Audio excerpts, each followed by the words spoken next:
Hi guys, welcome back to the channel.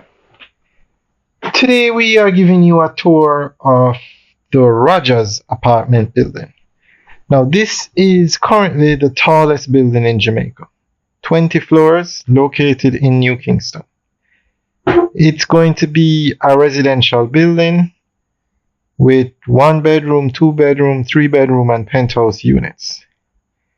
Now somebody had mentioned in a post or a message that it looks at that this mention it looks as if the work has slowed down.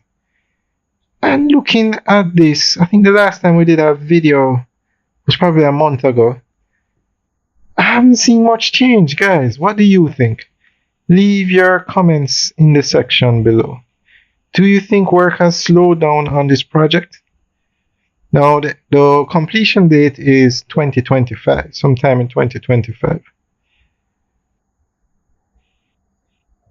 But we will keep monitoring it and let you know. We'll come back again we'll come back later this week and do some drone footage to see if we actually see people working on the building.